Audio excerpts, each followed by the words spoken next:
Oh man, it has been a minute.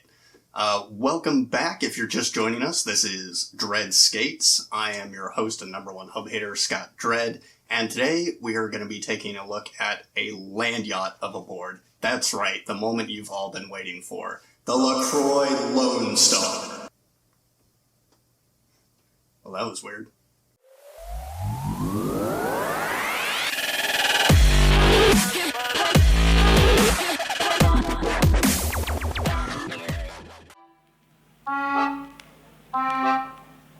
Enchanté.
Let's get into it. So today we're going to be talking about the Lacroix Lonestar, and this is what a sheer cliff face looks like when you're standing on the edge of it. And let me elaborate on that a little bit more. So there's not much after this board in terms of off-the-shelf consumer options for this kind of performance in this kind of price category. There's only a couple, most notably, of course, BioBoards and Cali. But we're not reviewing either of those today, so let's dive into it. First off, let's talk about specs. Here they are. Yes. Now, I could go through one by one and just rifle off all that publicly available information, but you can go on the website or pause this video here to peruse at your leisure. The only thing you need to know are two things on that list, and that is number one, those giant 6386 motors are pumping out a tremendous amount of torque. Now, if you're thinking in terms of boosted board, this is in a completely different galaxy in terms of power and torque. Now, the second thing on that list is the 2152 watt hours, if you want to get Greek about it.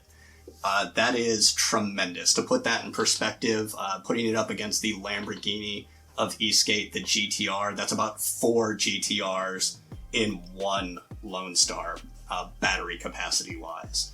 So just in ridiculous amounts of power, ridiculous amounts of range. So moving on from there, what does it cost to get this kind of performance? With shipping and tax out the door, you are going to pay over $4,000 for this one, anywhere from $4,200 to $4,300, depending on how lucky or cursed you are when it comes to import taxes and FedEx fees. I want to start off with my favorite category, the remote, and one of my favorite remotes, which is the stock option that comes with the board, and that is the FlipSky VX1. And I believe there is a bit in the marketing that goes something like, we send you 2 remotes because the remote will die before the board does. And I'd like to put an asterisk next to that, because originally when the Lonestar launched, yes, that was true. However, since then, FlipSky has upgraded the remotes from a abysmal 250 milliamp LiPo pouch to, I think, a 700 or 800 milliamp pouch. So I don't know if Alex is shipping the boards with the newer stock FlipSky remotes or the original ones, and I don't know if they're still shipping with 1 or 2 remotes, so definitely reach out if that's a deal breaker for you for some reason. And as you can see here, it's just the standard VX1, it's that grip style remote we're all familiar with. No surprises here. The nice thing about just sticking with the stock option, is that it is wired to the battery. So apart from using the Unity app, which they don't recommend, this is probably the best way of getting a rough idea of what your battery level is without having to add an external app. However, I'm going to recommend you go with the upgrade option, and that is the $120 Hoyt RC puck option. Why? Well, if you're familiar with the channel, you already know my love affair with the Hoyt RC puck, the channel skipping technology, the robustness of it. Just, there's a lot of good stuff in there in terms of reliability and just design and customer service that goes along with that company. So if you can afford it in your budget, definitely recommend upgrading to the Hoyt puck. However, if you do get the puck, you will lose that ability to check battery level on the remote, as that is not an option currently. So you will need to use something like Xmatic or the Unity app to check in. Or, actually, because you lucky devils watching this will probably be getting the Stormcore boards that are coming out, you'll be able to check the battery level with the Stormcore app. So moving on from there, let's just look at some of the accessories here, because there are a lot. Now, the board does ship with two Cree 2000 lumen integrated headlamps. The original version had the plastic mounts. The newer ones have the reinforced metal mounts. And of course, all of the hardware on this board is titanium. And then from there, you can add the tail lights for, I think it's like $35. There's custom wheels that have the Lacroix logo on it. Just so much more upsell potential there. It's fantastic. Like, if you want to get a hat, I'm surprised there's not like a members only jacket on there. There's options. So moving on from there, let's dip into the range and speed.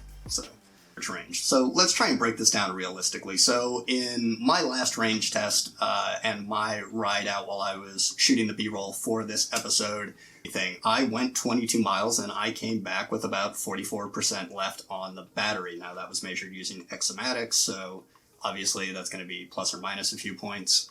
So not super accurate, but good enough to give us kind of a baseline. And this is my kind of simple outline of the realistic range of this board. If you're going to be riding at 20 to 25 miles an hour in an area with mostly flat ground, you can expect to get 40 plus miles of range.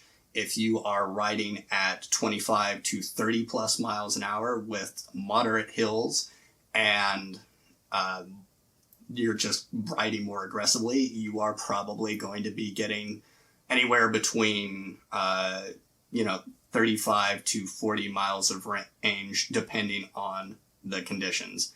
If you are living somewhere like the Himalayas and you like riding at 35 plus constantly, obviously that number is going to go down from there. But for most people, you are going to fall easily within the standard range of this board.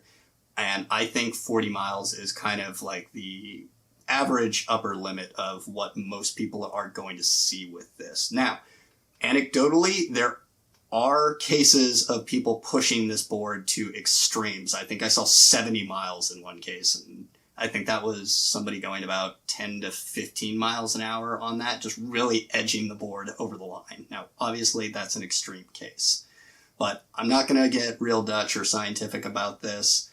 This thing has got plenty of range to get you where you need to go. I have pushed this out to about getting it down to about 20%, and that was with medium to aggressive riding. And that was after about 33, 36 miles. But obviously that was NSF, so that's going to put a bit more strain on the battery. So moving on from there, let's talk about speed.